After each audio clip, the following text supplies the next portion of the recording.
చిలకలూరుపేట పట్టణంలో ప్రజల మౌలిక సదుపాయాల కల్పనే ప్రథమ ప్రాధాన్యాలుగా పెట్టుకున్నానని, వాటిని గాడిలో పెట్టే వరకు అవిశ్రాంతంగా పనిచేస్తాను, అధికారులతో పని చేయిస్తానని ప్రత్తిపాటి పుల్లారావు తెలిపారు. శుక్రవారం ఉదయం 22వ వార్డు పరిధిలో హీరో హోండా షోరూం ఎదురుగా మంచి నీటి పైపు లైన్ లీకేజీ పనులను రిజిస్టర్ ఆఫీసు ముందు ఉన్న సులభ కాంప్లెక్స్ ను సందర్శించడం జరిగింది. సులభ కాంప్లెక్స్ ద్వారా వచ్చే వ్యర్థాలను మురుగు నీటి కాల్వలోకి పెట్టకుండా చర్యలు తీసుకోవాలని అధికారులను ఆదేశించారు. అనంతరం టిడ్కో గృహ సముదాయాన్ని సందర్శించి మంచినీటి చెరువు వద్ద ఉన్న ఫిల్టర్ బెడ్ వ్యవస్థ పనితీరును పరిశీలించారు. అనంతరం గణపవరం మంచినీటి చెరువును పరిశీలించడం జరిగింది. ఈ సందర్భంగా జరిగిన పాత్రికేయుల సమావేశంలో ప్రత్తిపాటి పుల్లారావు మాట్లాడుతూ, టిడ్కో గృహాల లబ్ధిదారులకు పలు సమస్యలు ఉన్నాయని, ఇళ్లు రిజిస్ట్రేషన్ జరిగి తాళాలు తీసుకుని నివాసం ఉండని ఇళ్లు వెనక్కు తీసుకోవడం జరుగుతుందని, నెల రోజుల వ్యవధిలో ప్రభుత్వం నుండి గృహాల లబ్ధిదారులకు సానుకూల నిర్ణయం వస్తుందని ఆశాభావం వ్యక్తం చేశారు. అలాగే నాన్ లేఅవుట్ల పేరిట గత 5 సంవత్సరాలలో జరిగిన దోపిడీకి అడ్డుకట్ట వేయడానికి దృఢమైన నిర్ణయం తీసుకున్నామని తెలిపారు. లేఅవుట్లు ద్వారా ఇక నుండి స్థిరాస్తి వ్యాపారులు వారి వ్యాపారం స్వేచ్ఛగా చేసుకోవచ్చని తెలిపారు.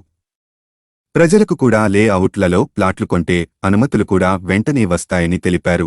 శానిటేషన్ను మెరుగుపరచడానికి ప్రతిరోజు అధికారులను, స్థానిక పార్టీ నేతలను ఉదయం 6 గంటల నుండి వార్డులలో తిరిగి సమస్యలను పరిష్కరించమని సూచించానని, 15 రోజుల వ్యవధిలో కొంత మార్పు కనిపించిందని ప్రజలే చెబుతున్నారని తెలిపారు. మరింత మెరుగైన శానిటేషన్ పట్టణ వాసులకు అందించి ప్రజారోగ్యాన్ని కాపాడటమే లక్ష్యంగా సాగుతామని తెలిపారు.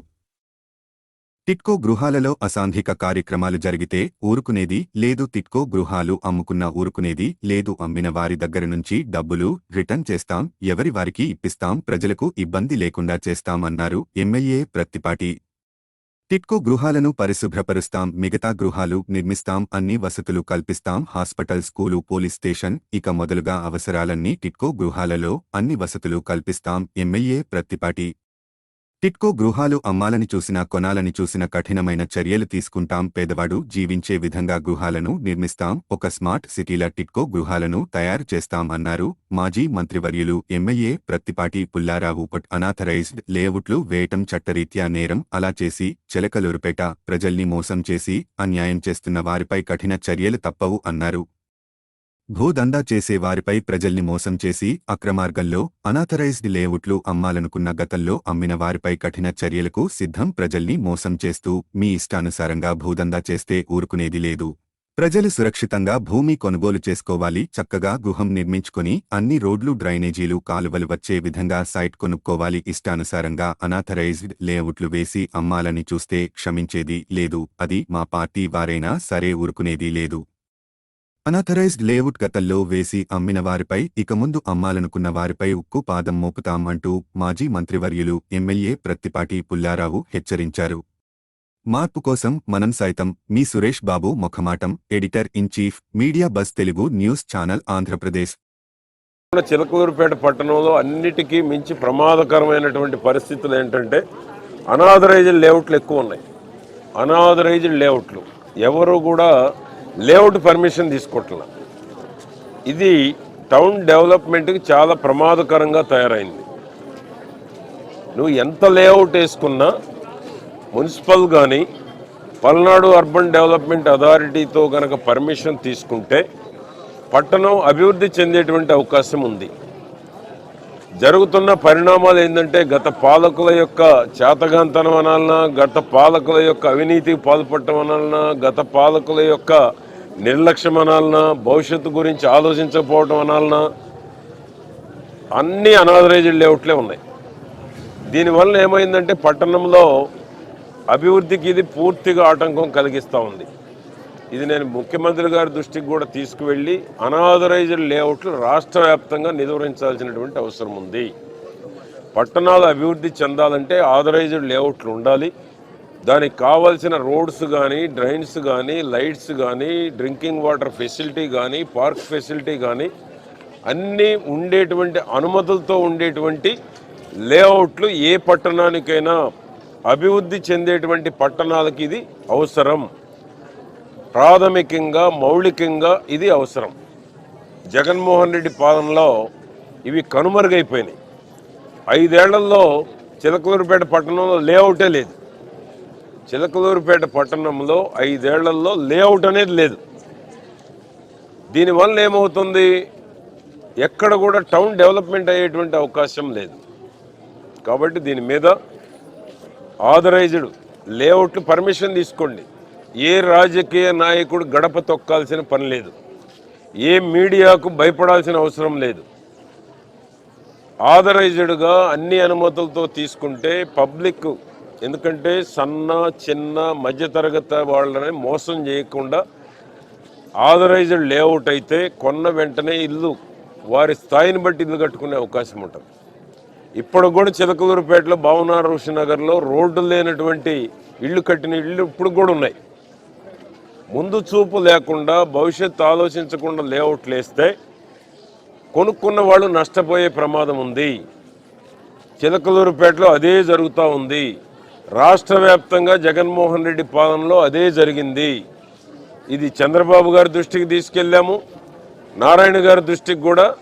ఎవరైతే చట్టబద్ధంగా లేఅవుట్ అనుమతులు తీసుకొని వ్యాపారం చేసేటువంటి వాళ్ళు ఉన్నారో వాళ్ళకి ఇది నష్టం జరుగుతూ ఉంది.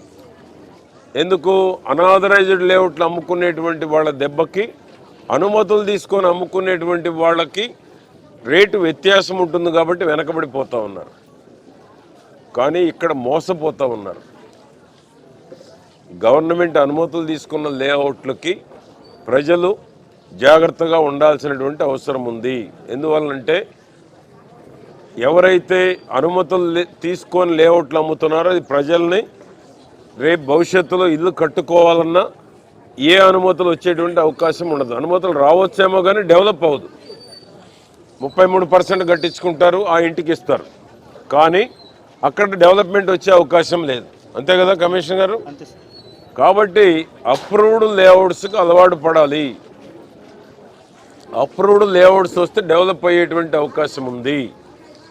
కాబట్టి రాష్ట్ర వ్యాప్తంగా ఇది ఒక చిలకలూరుపేటకు పరిమితం కాదు. రాష్ట్ర వ్యాప్తంగా చట్టబద్ధమైనటువంటి లేఅవుట్లు ఉంటే పేద మధ్యతరగతి వాళ్ళు ఇల్లు నిర్మాణం చేసుకునేటువంటి అవకాశం ఉంటుంది. దానికి మున్సిపల్ శాఖ కూడా అన్ని రకాల అనుమతులు, మంచినీటి సౌకర్యం కావచ్చు, రోడ్లు కావచ్చు, అన్ని బాధ్యతలు మున్సిపల్ కూడా తీసుకుంటుంది. 3 టిడ్కో హౌసెస్ ఎవరు చేరతారో నిరుపేదలు వారికే రైట్స్ ఇవ్వబోతున్నాం. ఒక నెల రోజుల్లో చంద్రబాబు నాయుడు గారు, ముఖ్యమంత్రి గారు, నారాయణ గారు ఒక నిర్ణయం తీసుకోబోతున్నారు. మీకు ఒక పక్క బ్యాంకర్స్ వేధింపులు ఉన్నాయి. ఎందుకంటే గత 5 ఏళ్లలో ప్రభుత్వం ఇచ్చిన హామీని అమలు చేయకపోవటం వలన గృహప్రవేశం చేయకుండానే వాయిదాలు వచ్చినాయి.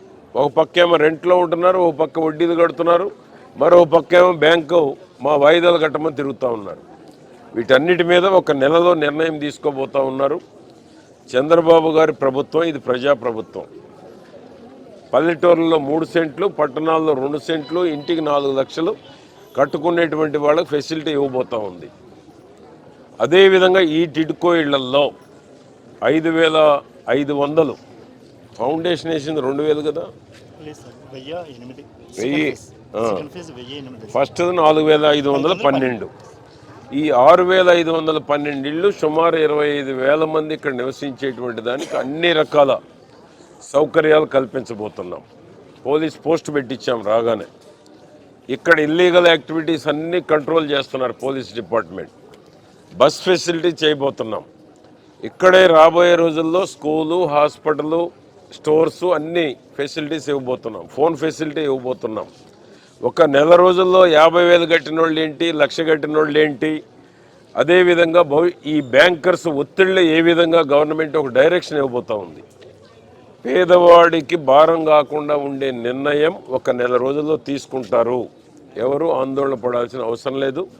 ఎవరైతే తాళాలు తీసుకొని దగ్గర పెట్టుకున్నారో చేరకుండా అవన్నీ క్యాన్సిల్ చేస్తాం. చేరటమా, తాళాలు హ్యాండ్ ఓవర్ చేయటమా డిపార్ట్మెంట్కి.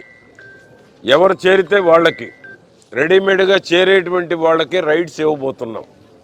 ఇది నిరుపేదల కోసం చంద్రబాబు నాయుడు గారి కళ. ఇది పట్టణాల్లో నివాసయోగ్యం లేనటువంటి వాళ్ళందరికీ షేర్ వాల్ టెక్నాలజీ 5 ఏళ్ళు గత పాలకులు నిర్లక్ష్యం చేసినా చూడండి, ఒక్కటెక్కడైనా చిన్న లీకులు కూడా లేవు, చిన్న క్రాకు లేదు, లీకులు లేవు. అది చంద్రబాబు గారి యొక్క గొప్పతనం. కాబట్టి పేదవాడి సొంత ఇంటి కల సాకారం చేసేటువంటి పథకం ఇది. దీంట్లో నిరుపేదలే ఉండాలి తప్ప డబ్బులు ఉన్నోళ్ళు, 2 ఇళ్ళు 3 ఇళ్ళు ఉన్నోళ్ళు అద్దెకి ఇవ్వటానికో ఇది ఇవ్వలేదు. చంద్రబాబు నాయుడు గారు పేదవాళ్ళ కోసం నిర్మాణం చేసినటువంటి టిడ్కో హౌసెస్, దాని యొక్క కళ పేదవాడికి సాకారం చేయబోతున్నాం. దీంట్లో ఎవరు ఇంట్లో ఉంటారో వారికే ఇల్లు ఉంటుంది. ఎవరు భయపడాల్సిన పని లేదు, ఆందోళన పడాల్సిన పని లేదు. ఓకే, రాజ్యం మెరుగుపరిచేటువంటి దానికి అన్ని రకాల చర్యలు, రోజు స్పెషల్ డ్రైవ్ పెట్టి తెల్లవారుజాము నుంచే శానిటేషన్ వర్కర్స్ అందరూ పనిలో ఉండాలి. పబ్లిక్ రోడ్డు మీదకి వచ్చేటప్పటికి ఎక్కడైతే కూడళ్ళు ఉన్నాయో, ఎక్కడైతే డంప్ వేస్తున్నారో, ఈ డంప్ వేసేటువంటి ప్లేసెస్ అన్నీ డంప్తో ఉండకుండా క్లీన్గా ఉండాలి. దానికోసమే ఒక స్పెషల్ డ్రైవ్ పెడతా ఉన్నాం. ఈ స్పెషల్ డ్రైవ్ ద్వారా పారిశుధ్యం చిలకలూరుపేటలో మెరుగుపరిస్తే ఈ అంటు రోగులు, విష జ్వరాలు బారిన పడకుండా ఉండేటువంటి దానికి అవకాశం ఉంటుంది. కాబట్టి స్పెషల్ డ్రైవ్ పెట్టి సిల్ట్ కానీ, కాలువలు తీయటం కానీ, మెయిన్ డ్రైన్ క్లీన్ చేయటం కానీ, మెయిన్ డ్రైన్ ఫ్లో ఉండేటువంటి విధంగా చర్యలు అన్ని రకాలు తీసుకోవడం జరుగుతూ ఉంది. నిన్న నేషనల్ హైవే వాళ్ళతో కూడా మాట్లాడి, నేషనల్ హైవే మున్సిపల్ వాళ్ళు కలిసి చిలకలూరుపేట పరిధిలో, నేషనల్ హైవే పరిధిలో మెయిన్ రోడ్డుకు 2 పక్కల డ్రైన్స్ అన్నీ తయారు చేసి సెంట్రల్ గవర్నమెంట్ అప్రూవల్ పంపిస్తున్నాం. చిలకలూరుపేట పరిధిలో నేషనల్ హైవేకి ఇరువైపులా పట్టణంలో వచ్చేటువంటి నీరు కానీ, నేషనల్ హైవే మీద వచ్చే నీరు కానీ 2 కూడా పారుదల ఉండేటువంటి విధంగా. ప్రజలకు ఇప్పుడు అసౌకర్యంగా ఉంది, ఎక్కడికక్కడే స్టాగ్నేట్ అవుతూ ఉంది డ్రైన్ మూమెంట్ లేక. ఈ డ్రైన్ ఉండేటువంటి దానికి చర్యలు తీసుకోవడం జరుగుతూ ఉంది. ఎన్హెచ్ వాళ్ళతో కూడా మాట్లాడాము. ఎస్టిమేషన్స్ తయారు చేసి సెంట్రల్ గవర్నమెంట్ అనుమతితోటి మనం ఏ విధంగా అసాధ్యమైనటువంటి బైపాస్ రోడ్డును తీసుకొచ్చామో, టౌన్ పరిధిలో ఉన్నటువంటి మెయిన్ డ్రైన్స్ అన్నీ కూడా పునర్నిర్మాణం చేయబోతున్నాం. ఎందుకంటే పునర్నిర్మాణమే కాదు, కొన్ని అసలు డ్రైన్ నిర్మాణమే జరగల. ఆ డ్రైన్ నిర్మాణం, పునర్నిర్మాణం చేయబోతా ఉన్నాం.